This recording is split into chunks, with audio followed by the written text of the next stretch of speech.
How to sign up Temple Wallet account. Hi everyone, in this tutorial I'll be showing you the ways to sign up or create Temple Wallet account. So first of all, you need to make sure that you've already installed the application.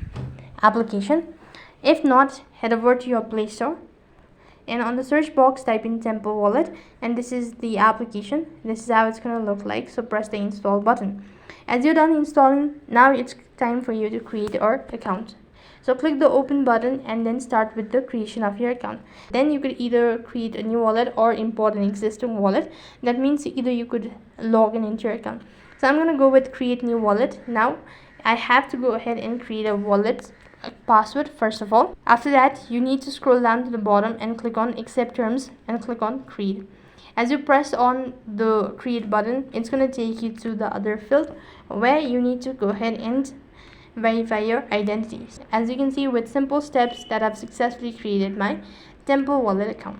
So that is all for this video. I hope the video was helpful. Make sure to like, share and subscribe to our channel. Thank you for watching. See you in the next video.